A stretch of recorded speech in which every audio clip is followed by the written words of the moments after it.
Се враќаме во студиото.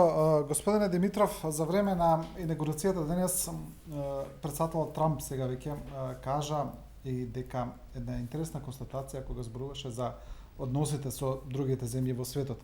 Тој кажа дека ќе ги зајакне постојните сојузи, но и дека ќе создаде нови. Како го толкувате ова? Веројатно дека е поврзано во односите САД, Русија, Кина. И НАТО пред се. Јас така мислам, бидејќи пред малку говоревме дека тој го кажа за НАТО дека е застарена организација, меѓутоа веднаш додаде дека причината така да мисли е затоа што земјите не плаќале за НАТО. Потоа ја нападна малку канцеларката Меркел заради бегалците, меѓутоа претходно кај нас така се пренесуваат и вестите, кажа дека ја почитува како извореден лидер, голем лидер и така натаму. Така што половични информации ние добивме за неговите изјави и во однос на НАТО и во однос на ЕУ. Особено за НАТО.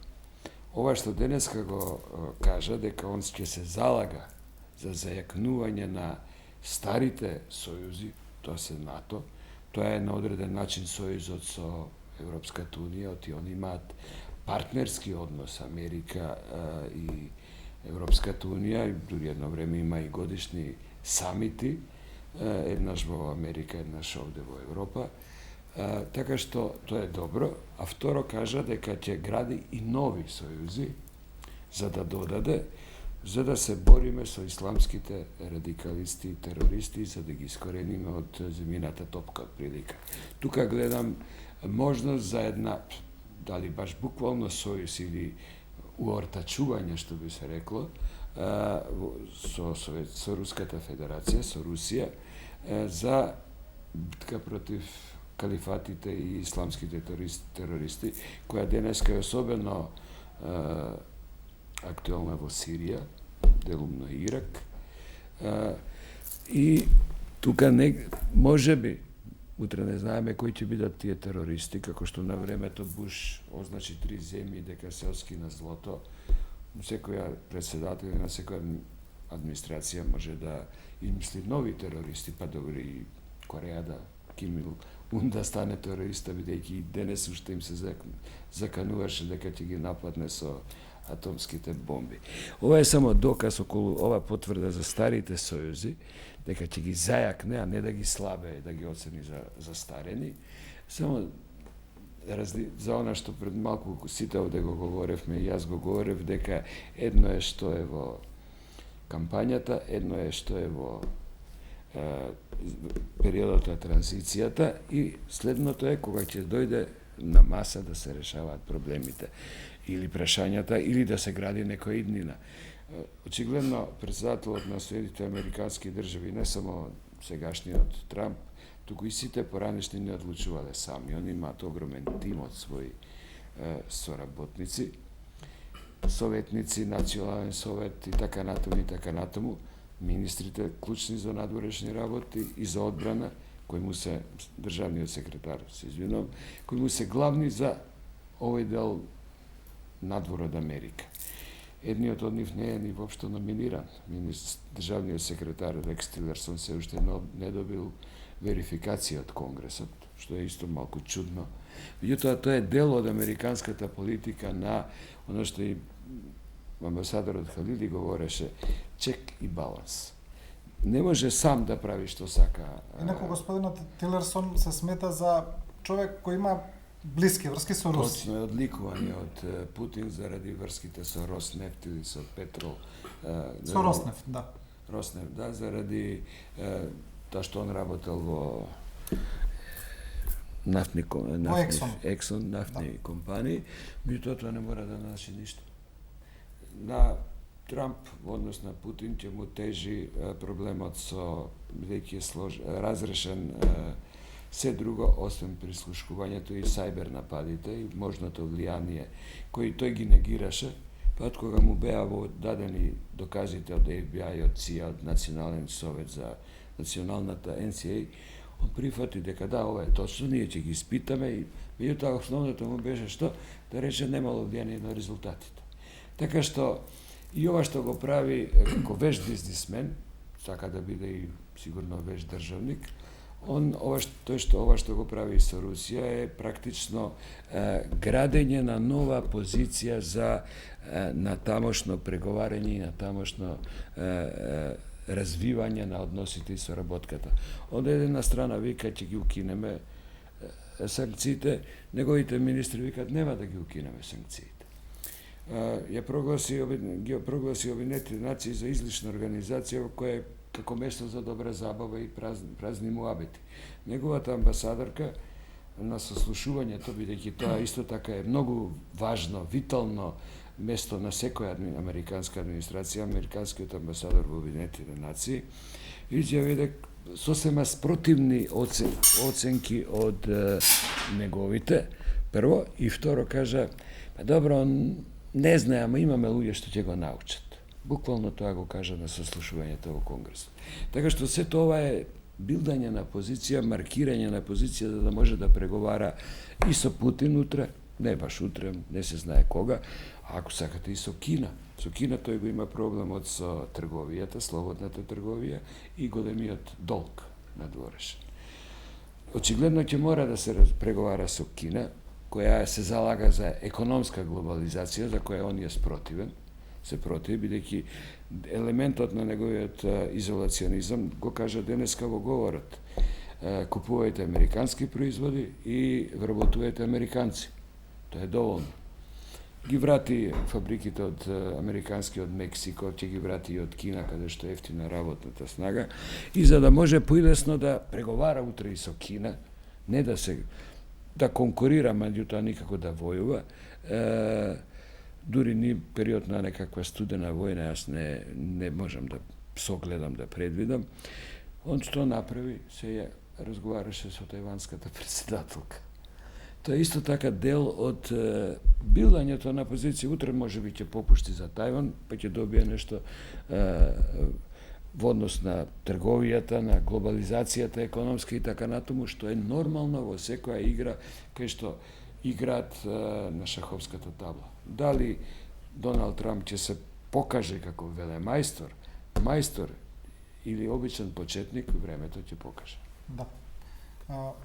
Сега, додека ние разговараме, можеме да пуштиме од држијата инсерти, да го видиме американскиот председател Трамп, како излегува, со неговата сопруга и со подпредседателот Майк Пенс.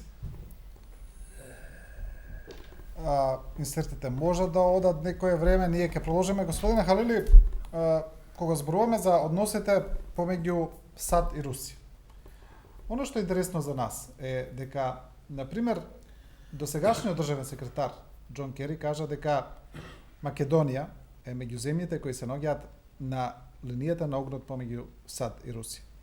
Во овој момент досегашната администрација на председателот Обама на руската граница натрупува војска. Таму се праќаат тенкови, а праќаат и сите други земји членки на НАТО, меѓу кои Германија. Таму се става сериозна војна сила која треба да послужи како одвраќање на Русија од агресија кон Европа, така се опишува. Како вие гледате сега продолжување на целата таа стратегија, на таа политика која можеби е малку избунувачка, контрадикторна, а особено како тоа ќе се одрази врз земјите кои до сега, како што кажав, се наоѓале на линија на огнот? Прво, досегашниот речник на Трамп не е дипломатски речник. Тој е речник на еден човек кој зборува тоа што го мисли. Понатаму, како што рече министрот, него ќе го научат да не го каже тоа што не треба да го каже. Второ, досегашната американска политика во светот одела во два правца. Едното, што го рекол 46-та еден американски дипломат, дека Советскиот сојуз тогаш, Русија, не му верува на политиката на САД. Од тоа што САД доцна се приклучи кон Втората светска војна и тоа незадоволството на Сталин било. И затоа Русија секогаш ќе прави конфликти но САД треба Русија да го држи секогаш на будно око. Ова е првата теза. А втората, тезата на Труман, дека САД секогаш во светот треба да ги задоволува барањата на луѓето кои барат демократија и слобода. И сега имаме ние тоа што беше со господин Обама, заострување на односите меѓу САД и Русија поради демократија. Затоа што Русија го окупираше Крим и затоа што војна направи во тоа соседната република. Сега што е војна меѓу Украина, да. Сега имаме реалност. Тоа што го рекол американскиот дипломат 47 дека Русија сака секогаш конфликти, бидејќи не верува на американската политика. Втората, доктрината на Никсон и Кисинџер, дека ние, американците, треба да ги држиме Советите секогаш на преговарање, но без наметнување на нивните барања, нивната доктрина. Затоа што подолго Советскиот сојуз е во мир, тој е послаб. На некој начин, според мене сега, Труман сака да го ослабне Советскиот сојуз. Русија сегашна, Руска федерација. А Руската федерација не може тој да ја ослабне сега, бидејќи има еден агресивен повод во Сирија, во Крим и така натаму. Бидејќи Русија е тесно поврзана со Кина, двете големи сили се поврзале против САД. И сега овој сака Русија да го прави со себе, за да Кина остане одвоена. Истото било и за време на Никсон. Да, па тоа го опишуваат како обратна политика на Никсон. Да. Никсон отиде со Кина, за да го ослабни тогашниот Советски сојуз. И мислам, но ово е почеток на неговото политикување. Има време. Тек ќе се види тоа, да кажеме, кон средината на мандатот или кон крајот, кога тој, ако е малку успешен, ќе претендира за втор мандат. Да, но постои ли опасност? Сега на вашето прашање. Да. Доктрината на Буш беше и Балкан да влезе во приоритетите на американската политика и така постапи. Имаше коректен однос кон Македонија, се развија тие наши македонско-американски односи до највисок степен. Подпишавме договори. Затоа мора да признавам дека и голема заслуга има и поранешниот председател Трајковски, затоа што сум бил на средба кога господин Трајковски разговараше со заменик државниот секретар на САД и меѓу другото во моје присуство, после има и тие малку и одвоени разговори, му рече дека Република Македонија е спремна се да исполнува од вашата политика под услов вие да не викате Република Македонија и вие да ги зацврстите економски и други односи со нас. Меѓутоа, кога дојде Обама, не дека се повлече Америка од Балканот. Стратегијата негова беше Балканот да се остави на Европската Унија. Европската Унија да се занимава претежно со европските земји во тоа стратегија на европска безбедност и соработка. И за цело ово време ние бевме под капата на Европска Унија. Ево настаните преговорите меѓу Косово и Србија за нормализирање на односите и нашата состојба. Друго е тоа што тој НАТО односно сега, уште тој не стапил на се, распреда сили, бидејќи тие земји биле под советско влијание, некои биле земји окупирани од Советскиот сојуз, Балтичките земји. Полска историски бил советски интерес на влијание и политика. Да. Господине Рафаловски, но која е опасноста сега од таква политика во смисла доколку Соединетите Американски држави ги затоплат, еве, условно кажано, односите со Русија во една стратегија да се насочи американската политика кон Кина. Која е опасноста за земјите кои се наоѓаат измеѓу? Значи, во таа евроазиска една зона, сфера на влијание, каде што има многу земји кои имаат проблеми со демократијата. Што доколку американската администрација сега на некој начин ги остави овие земји на милост или немилост на нивните политички елити, кои сепак би биле тогаш под силно влијание на Москва? Значи, видите вака, две работи тука треба да ги диференцираме. Првата работа е билатералните односи меѓу државите. Јас се согласувам со соговорниците денеска тука што напоменаат дека се претпоставува согласно со она што можеме да го видиме како Трамп реагира на почетокот на својата политичка кариера како претседател на САД, дека ќе оди во една насока која што ќе биде затоплување или подобрување на односите со Путин, и тоа го најави. Значи, меѓутоа, сите тие односи или да кажам нови дефиниции во надворешната политика ќе бидат базирани на внатрешниот интерес на американците. И тој точно и кажа, од сега ќе се вработуваат американци, како што беше тука спомнато, и ќе се штити нашиот интерес, што значи дека ќе се свртат малку повеќе кон самите себе. И се друга работа е земјите членки на НАТО, земјите членки кои што порано биле под некое влијание политичко на поранешниот Советски сојуз, како тие ќе се однесуваат, бидејќи очигледно е дека кај нив постои одреден страв со тие настаните, нели, во Полска, каде што ги повика американските војници, како од време на време алармираат нивните политички елити дека можеби има загрозеност од Руската Федерација и така натака. Меѓутоа, развојот на демократијата е домашна задача на самите држави. Како демократијата во колкав степен ќе се развие, зависи од самите држави, од политичките елити, од интелектуалните кругови, од целокупниот народ што живее во таа држава.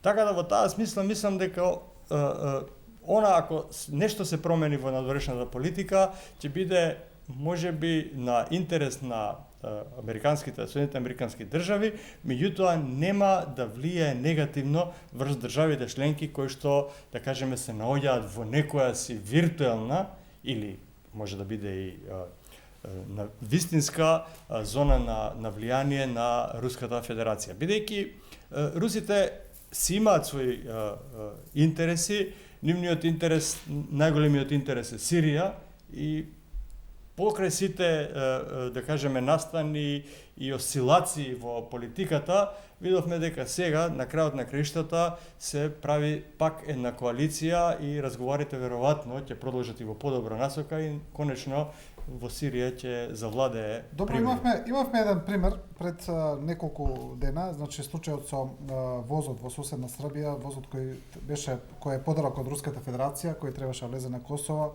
кој, значи, замалку предизвика многу сериозен инцидент.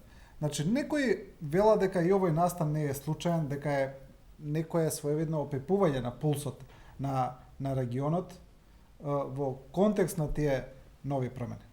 Ете вака сега. Значи, тоа се, да кажеме, балкански методи на политичко действување и да, и тие методи де факто се толку провидни и не носат, да кажеме, некоја сериозна порака кон Европската Унија. Значи, тоа го знае и Путин, тоа ќе го знаат и следните претседатели на Советскиот сојуз. Едноставно, Југоисточна Европа, па и Балканот, не само географски, туку политички, меѓутоа и ментално припаѓа на Европа. И што поскоро целокупниот Балкан че тука сме го пред сега мислам на Западниот Балкан, така наречениот Западен Балкан, каде што спаѓаат Косово, Србија, Албанија и Македонија, што побрзо тие се интегрираат во Европската Унија, тоа полесно и поефикасно ќе се спроведе таа заедничка надворешна и безбедносна политика на Европската Унија и тоа е факт и тоа не може да го спречи никој. Меѓутоа нормално со такви возови, со такви надписи се обидува да се купи малку време, да малце на политичкиот пазар на трговија, малку се седне на маса, се разговара, меѓутоа губитници во целата таа приказна се луѓето, државите и народите кои што живеат на овој простор и ние сакајки или не сакајки од знаење или од незнаење тој мамец многу лесно го приемаме и постапуваме на тој начин, меѓутоа тоа е се на сопствена штета. Тоа е на сопствена штета на Србија. Реакција ако дојде сега од Косово ќе биде на реакција на Косово и сето тоа место да ги забрзува процесите на интеграција, прво регионална меѓу нас, со отварање на границите, со соработка, со трговија, а после тоа и кон Европа, ние тој процес го успоруваме и тоа е на наша собствена штета. Тоа е вака моето мислење. Само една работа околу возов или како ја некој ја нарече црква на шини. Бидејќи беше цела свикони. Видите што се случи, тоа е само за домашна употреба, како што многу работи на Балканот, за жал, се прават само за домашна националистичка употреба, која колку и да сакаат тие што ја ги лансираат, веќе во светот, во Европа не проаѓа, не држи вода. Што се случи? Во Давос, српскиот премиер кој беше изненаден дека не го видел возот како изгледа, кој викаше спречив војна, крвопролевање, се виде со високиот комесар на европска надворешна политика Могерини, разговараше со досегашниот подпредседател Бајден и половина час самиот кажа дека разговарал со канцеларката Меркел. Што е од резултатот тоа? На 24.3. ќе се сретнат Косово и представници на Косово и Србија. Он дури рече, ама нас Могерини ни рече да се видиме што побргу со представниците на Приштина. Така што се е тоа еден продавање чалами и непотребно долевање национализам и крв или зла крв во населението, како што каже амбасадорот Рафаелски, од кој страдат нас граѓаните. Да, има моментално уште еден процес кој се случува во регионот, а кој на некој можеби индиректен начин е поврзани со Македонија, значи тоа се санкциите кои Соединетите американски држави ги воведоа кон председателот на Република Српска, господинот Додик. Сега, реакцијата на Додик е дека тоа е политика на тамошната амбасадорка Морин Кормак во Сарајево, дека тоа е незина лична политика која е антагонистичка кон него и кон Република Српска. Но имавме слични пораки и во Македонија кон амбасадорот, кон господинот Бели, каде што имавме и транспаренти тој да се замине од Македонија, да ги тргне рацете од Македонија во наводници, нели? Кажете ми, кога се употребува вие како поранешен министер една таква стратегија, каде што амбасадорите се персонифицираат и велат, па добро, Америка не е против нас, тоа го прави он поради некакви интереси, поради здржување со опозиција, со Сорос, не знам со кого. Мислите ли дека тие политичари како Додик или овдешните политичари навистина веруваат во тоа или се работи само за пиар? Па некои за жал веруваат. Толку им сече паметот, што ќе кажам. Може би групо. Меѓутоа, тие што во тоа веруваат, го прават во пиар, знаејќи дека нивото демократско или едукационо на оние што гласат за нив е уште на пониско ниво од нивното. Прво забораваат дека амбасадорот Бейли, или спомнавте кај Додик, американската амбасадорка, не е амбасадорот на State Department, она го представуваше до пред неколку часата до сегашниот председател Обама, од сега е представник на новиот председател Доналд Трамп во Македонија, испратен кај нашиот председател, кој за жал дури се однесува и он ги напаѓа. Тој ги напаѓа амбасадорите кои се представници на неговите колеги или на кралици или кралеви кои доаѓаат овде. Тоа е абсурдна ситуација на перење на мозок и на билдање на една губитничка позиција. Како може да се обвинува амбасадор, да се напаѓа, да не зборам за морбидните некролози, кои, ја не верувам дека во некоја, во Кореја може би го прават тоа. Но тоа е, за жал, стравот од поразот и соочувањето на она што тие што го форсираат тоа што ги чека после изборите. Би се надоврзил за Америка и за овие оценки политиката на Соединетите американски држави кон Балканот, па и кон Македонија. Мислам дека цело време, особено за Македонија, од кога стана независна, надворешната политика на Соединетите американски држави била на партнерство и пружање секаква поддршка. Да се подсетиме, меѓу времената спогодба е направена со голема помош на поранешниот амбасадор Холбрук. Влијанието и лобирањето, притискањето во НАТО да стане Македонија членка 2008 во Букуреш беше со огромни сили на тогашниот председател Буш.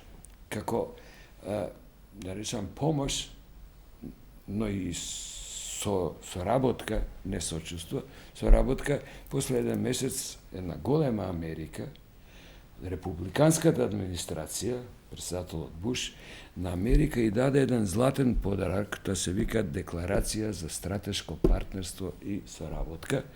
Тоа е прилика исто како ние овдека што сме да подпишеме со Бил Гейтс Декларација за стратешко партнерство. Мислам, една мала земја како Македонија да добие таков подарок од најголемата и најмоćната сила во светот и да го прокоцка.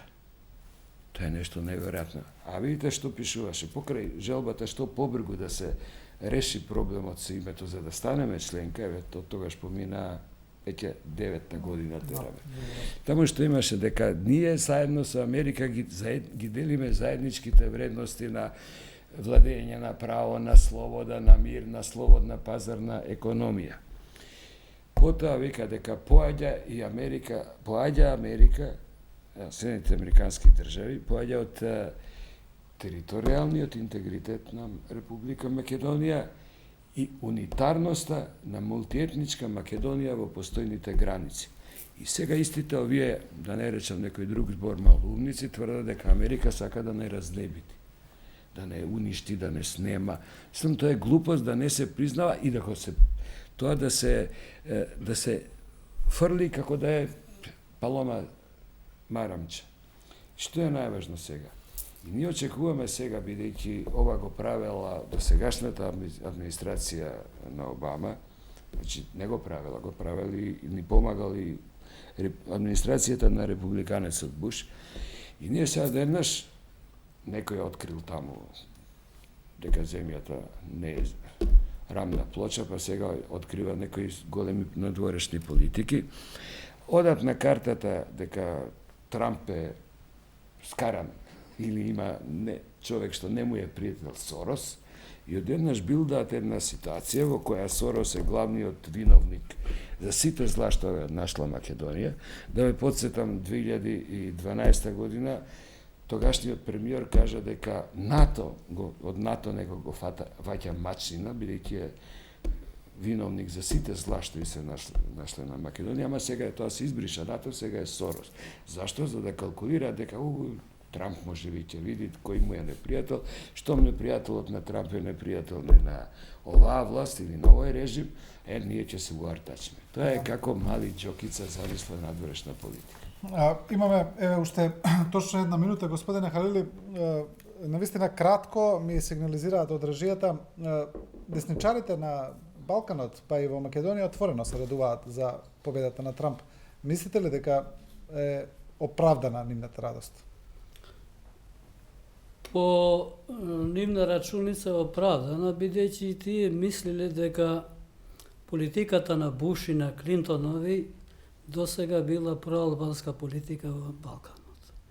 И ова провокација со возот е тест дали веќе имаме промена на политиката во однос на Балканот, дали сега отишол Клинтон, на чие време беше бомбардирана Србија и дојдовме до оваа состојба, и некои шпекулации од средствата за јавни информирање во Србија, дека наводно Трамп рекол дека е тоа грешка, се сфортуваме кон дека а тоа беше сам Трамп го демантираше веќе дека не изјавил никогаш така. Да. И да го тестира Русија во однос на Косово и во однос на Црна Гора.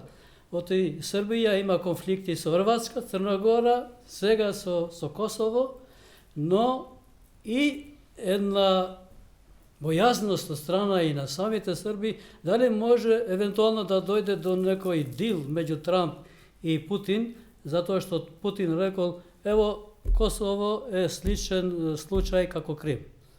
И Косово веќе објави независност во склад со меѓународното право.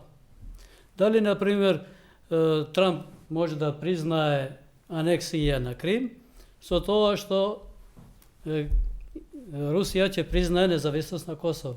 Да, но имаше една средба на косовската амбасадорка во Вашингтон, каде што таа го сретнала господинот Трамп Влора Читаку на некоја неформална средба и му кажала дека да не заборави дека Косово е најпроамериканска држава на светот.